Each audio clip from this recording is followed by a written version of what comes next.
Hello everyone. आज की इस क्लास में मैं आप सभी को एसएससी जीडी के लिए मैथ का एक्सपेक्टेड पेपर कराने वाली हूँ। तो आज है एक्सपेक्टेड पेपर नंबर 21। क्वेश्चन है 50 का कितना प्रतिशत 2 सही 1/4 प्लस 1/4 है। तो जैसा कि 50 का तो ये हो जाएगा 50 का कितना प्रतिशत, जिसको मैं 1 मान लेती हूँ, परसेंटेज है, बटा में आ जाएगा 100। फिर इसको सॉल्व करेंगे तो ये दे रखा है 2 सही 1/4 प्लस 1/4 है। इसको जब सॉल्व करेंगे 4 दूनी 8, 8 प्लस 1 ये हो जाएगा 9/4 प्लस 1/4। यहाँ हर समान है, जब हर समान है तो ये 4 रहेगा डिनोमिनेटर हर में, और इसको ऐड कर लेंगे 10/4 आ रहा है। इसको सिंपल साधारण भिन्न में बना लेंगे, यानी इसको काट लेते हैं तो 5 बटा आ जाएगा 2, 2 से काटूंगी तो 5/2 आ जाएगा। इसको अब बराबर करना होगा 5/2 के। 5 से काट लेती हूँ, 5 दूनी 10 बच्चे 50, 10 बार में चला जाएगा। फिर इस 10 से 100 10 बार में चला जाएगा। इस 2 से 10 5 बार में चला जाएगा, तो x का मान आ जाएगा 5%। यही इस क्वेश्चन का राइट आंसर हो जाएगा ऑप्शन सी। नेक्स्ट क्वेश्चन है, एक व्यक्ति साइकिल से चलते हुए 150 मीटर की दूरी को 25 सेकंड में तय करता है, तो उसकी गति किलोमीटर प्रति घंटा में निकालनी है। तो यानी यहाँ पर सबसे पहले स्पीड बराबर होता है दूरी, गति बराबर दूरी बटा होता है समय।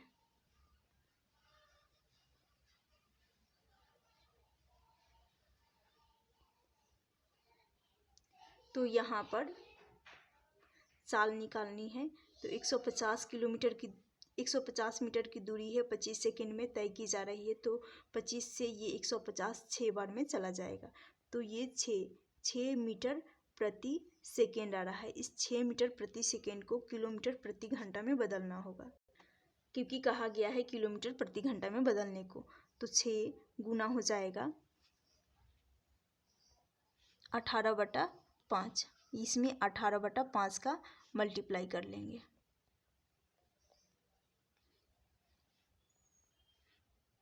तो ये हो जाएगा 108/5। जब मल्टीप्लाई करेंगे 108/5, 5 दूनी 10, फिर ये 5 से कम 5, यानी 21.6। इस क्वेश्चन का राइट आंसर हो जाएगा ऑप्शन सी, 21.6 मीटर, 6 किलोमीटर प्रति घंटा, 6 किलोमीटर प्रति घंटा में इसका आंसर आ जाएगा। ऑप्शन सी इस क्वेश्चन का राइट आंसर हो।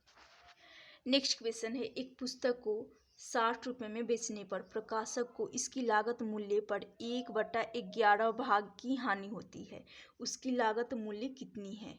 तो जैसा कि ये है 1/11, इस 1/11 ये जो लागत मूल्य पर 1/11 भाग, तो ये टोटल जो होता है हर में डिनोमिनेटर में, ये हो जाएगा लागत मूल्य, जिसको कहा जाएगा क्रय मूल्य, कॉस्ट प्राइस। और इसी कॉस्ट प्राइस पर ये एक भाग का लॉस हो रहा है, तो कॉस्ट प्राइस और यहाँ से सेलिंग प्राइस भी निकल कर आ जाएगा। कॉस्ट प्राइस यदि 11 है तो इस 11 रेशियो पर एक रेशियो का लॉस होगा, तो यानी ये हो जाएगा सेलिंग प्राइस का रेशियो 10 हो जाएगा, क्योंकि इसमें से 11 में से एक रेशियो को घटा देंगे तो 10 हो जाएगा। उसके बाद जैसा कि कहा गया है 60 रुपये में, तो ये तो वो रेशियो है 10 रेशियो, और ओरिजिनल जो कि दे रखा है 60 रुपये में बेचा जा रहा है, तो सेलिंग प्राइस के रेशियो को सेलिंग प्राइस के रुपए के बराबर कर लेंगे। तो यहाँ से 60 के बराबर कर लेंगे, 60 रुपये के 10 से काटेंगे 60 को, तो ये चला जाएगा, एक रेशियो का मान आ जाएगा 6। एक रेशियो का मान जब 6 आ गया है तो पूछा गया है लागत मूल्य यानी कॉस्ट प्राइस, तो लागत मूल्य 11 है, 11 रेशियो है, तो इस 11 में 6 का मल्टीप्लाई करने पर 66 इस क्वेश्चन का राइट आंसर हो जाएगा, जो कि लागत मूल्य निकल कर आ जाएगा। नेक्स्ट क्वेश्चन है, 9600 रुपये प्रत्येक की दर से 2 वस्तु को बेचा गया। यदि पहले वस्तु पर 20% लाभ और दूसरे वस्तु पर 20% हानि हुई, तो पूरे सौदे में कितने प्रतिशत की हानि हुई। तो जैसा कि पहले वस्तु पर 20% लाभ, 20% यानी 1/, इसका फ्रैक्शन आ जाएगा 1/5। इस 5 पे 1 रेशियो का लॉस हो रहा है। तो कॉस्ट प्राइस और सेलिंग प्राइस, कॉस्ट प्राइस 5 हो जाएगा, तो सेलिंग प्राइस यहाँ प्रॉफिट हो रहा है, तो सेलिंग प्राइस हो जाएगा 6 रेशियो। ये तो पहले वस्तु पर हो गई, पहले वस्तु पर। फिर दूसरे वस्तु पर जैसे कि 20% की हानि, तो 20% 1/5 हो जाएगा। उस 5 पे 5 तो कॉस्ट प्राइस रहेगा, उस 5 रेशियो पर 1 रेशियो का लॉस हो जाएगा। 1 रेशियो का लॉस तो 4 रेशियो हो जाएगा। अब कहा गया है 2 वस्तु को बेचा गया, यानी दोनों वस्तु का सेलिंग प्राइस जो दे रखा है, सेलिंग प्राइस का रेशियो इसको सेम करना होगा। तो यहाँ है 6 और यहाँ है 4 रेशियो। तो इनको बराबर करने के लिए मैं इसमें 2 का मल्टीप्लाई करूँगी, तो यहाँ 3 का मल्टीप्लाई करना होगा, तभी तो रेशियो सेलिंग प्राइस का सेम हो सकता है। जैसे कि यहाँ आ जाएगा 12 और यहाँ पर भी 12, जो कि सेलिंग प्राइस सेम हो गया। तो जब यहाँ पर 2 का मल्टीप्लाई की तो यहाँ पर भी 2 का मल्टीप्लाई होगा। फिर यहाँ दूसरे वस्तु का सेलिंग प्राइस में 3 रेशियो का मल्टीप्लाई की, तो कॉस्ट प्राइस में भी दूसरे वस्तु का 3 का मल्टीप्लाई करना होगा। तो अब हमें सिर्फ कॉस्ट प्राइस से मतलब है, क्योंकि यहाँ पर पूरे सौदे में कितने प्रतिशत की हानि हुई। कॉस्ट प्राइस पहले वस्तु का आ जाएगा, टोटल चाहिए, क्योंकि कहा गया है पूरे सौदे में कितने प्रतिशत की हानि हुई। तो यहाँ से आ जाएगा 10 और यहाँ से मल्टीप्लाई कर लेंगे 15, टोटल को ऐड कर लेंगे पूरे चाहिए, तो यहाँ से आ जाएगा 25 ये से कॉस्ट प्राइस का हो जाएगा। फिर यहाँ से 24, 12 + 12 ये हो जाएगा 24 सेलिंग प्राइस का, 24 हो जाएगा सेलिंग प्राइस का। और प्रत्येक को 9600 रुपये की दर से बेचा गया। तो अब यहाँ पर कॉस्ट प्राइस और सेलिंग प्राइस इन दोनों का यदि अंतर देख रहे हैं तो 1 रेशियो का अंतर आ रहा है, 1 रेशियो का डिफरेंस आ रहा है। और प्रत्येक कहा गया है, यानी ये 9600 रुपये सिर्फ एक वस्तु का सेलिंग प्राइस का मूल्य है। तो जैसे कि एक वस्तु का सेलिंग प्राइस यानी पहले वस्तु पर 12 रुपये का 12 रेशियो का सेलिंग प्राइस है, जो कि 12 इस 12 रेशियो को बराबर कर लेंगे 9600 रुपये के, 9600 रुपये के। तो 12 से काटेंगे तो ये चला जाएगा, रेशियो का मान 800 आ जाएगा। एक रेशियो का मान 800 आ गया। और पूरे सौदे में कितना प्रतिशत की हानि हुई, तो एक रेशियो का हानि यानी 25 से 24 हो रहा है, तो एक रेशियो का लॉस हो रहा है। तो यानी 800 बटा हो जाएगा, परसेंटेज निकालनी है, तो डायरेक्टली इसका राइट आंसर हो जाएगा ऑप्शन ए। ऑप्शन ए इस क्वेश्चन का राइट आंसर हो जाएगा, 800 रुपये इसका राइट आंसर हो जाएगा, क्योंकि एक रेशियो बराबर 800 का मल्टीप्लाई करने पर 800 ही इसका राइट आंसर हो जाएगा। नेक्स्ट क्वेश्चन है, एक वर्ग की लंबाई 30% तथा चौड़ाई 20%, चौड़ाई को 20% वृद्धि की जाने पर आयतन का वर्ग के क्षेत्रफल से कितना प्रतिशत अधिक है।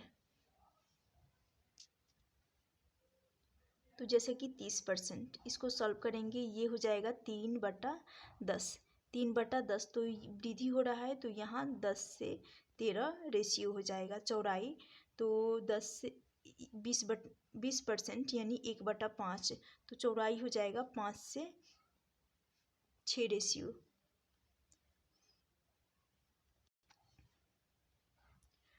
यहाँ पर 10 है, यहाँ पर 10 बनाने के लिए 2 का मल्टीप्लाई यहाँ पर भी कर रही हूँ और यहाँ पर भी 2 का मल्टीप्लाई कर रही हूँ, तो ये हो जाएगा 100।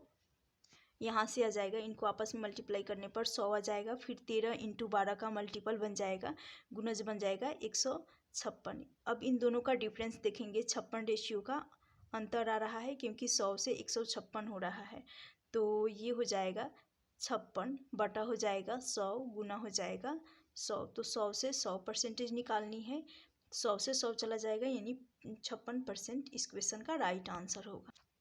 नेक्स्ट क्वेश्चन है, यदि निम्न 6 प्रेक्षण जैसे कि x+2 है, x+5, x+8, x+11, x+14, x+17 का औसत दे रखा है, औसत है 12.5, तो प्रथम 3 प्रेक्षणों का औसत कितना है।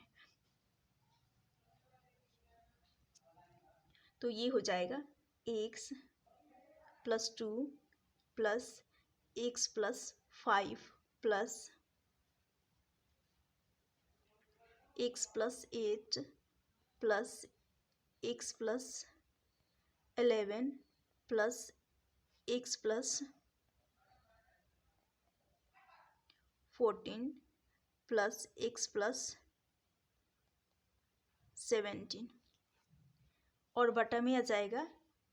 एवरेज निकालनी है तो संख्याओं का क्या किया जाता है, एवरेज बराबर होता है एवरेज बराबर सम अपॉन नंबर, यानी संख्याओं का योग बटा होता है संख्या। तो जितनी संख्या यानी 1 2 3 4 5 6 संख्या है तो बटा में आ जाएगा 6 और औसत दे रखा है तो एवरेज यहाँ पर 12.5 रखेंगे। अब यहाँ पर जैसे कि एक्स 1 2 3 4 5 6 बार आ रहा है तो एक्स को लिखेंगे यहाँ पर 6 बार एक्स आ रहा है तो 6x हो जाएगा बराबर। फिर इनको ऐड कर रही हूँ 2 और 5 7 और ये 8 15 15 और 1 ये हो जाएगा 16 यानी 26 हो जाएगा। 26 और 10 36 36 और 4 ये हो जाएगा 40 40 और यहाँ पर आ जाएगा 50 यानी ये हो रहा है 57। ऐड करने पर इन सभी को सम अपॉन नंबर करना है तो ऐड करने पर ये हो जाएगा 57। इन सभी को ऐड करने पर 57 आ जाएगा बराबर 12.5 है 12.5 है। और ये 6 है जो यहाँ पर क्रॉस मल्टीप्लाई हो जाएगा यानी 12.6 के साथ मल्टीप्लाई हो जाएगा।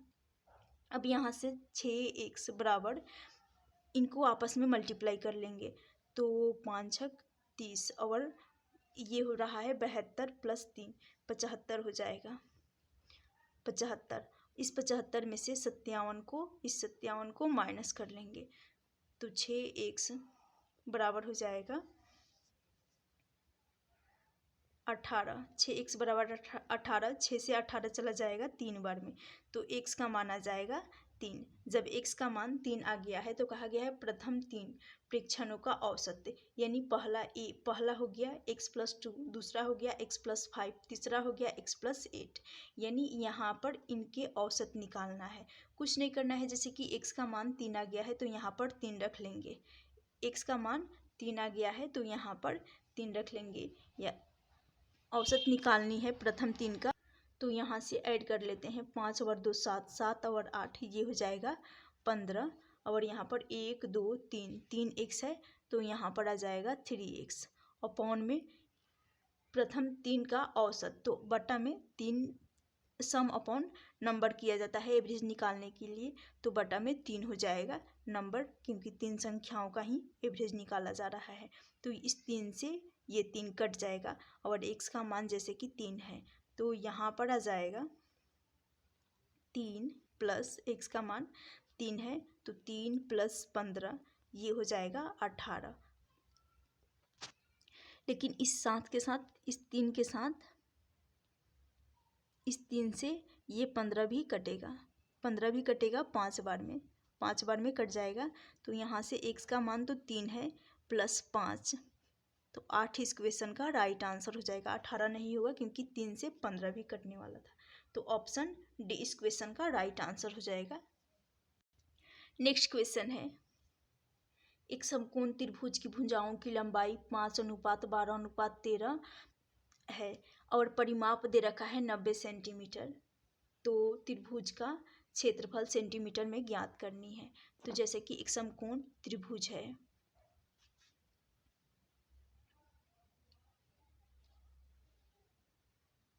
समकोण त्रिभुज है तो ये ये साइड जो कि 5, इसको 5x मान लेती हूँ, इसको 12x और ये हो जाएगा 14x। 90 डिग्री के सामने वाली सबसे बड़ी भुजा जिसको कर्ण कहा जाता है तो ये हो जाएगा 13x, माफ करना 13x हो जाएगा।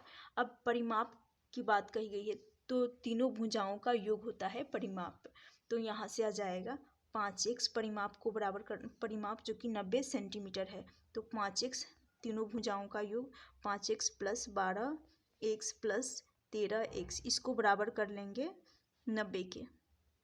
90 सेंटीमीटर के बराबर कर लेंगे। तो यहाँ से आ जाएगा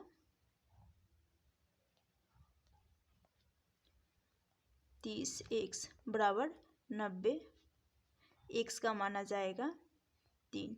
जब x का मान 3 आ गया है तो आधार यहाँ पर क्षेत्रफल होता है त्रिभुज का, जब राइट एंगल ट्रायंगल बन रहा हो यानी समकोण त्रिभुज बन रहा हो तो ये त्रिभुज का क्षेत्रफल होता है। त्रिभुज का क्षेत्रफल 1/2 गुना आधार गुना ऊंचाई हो जाता है।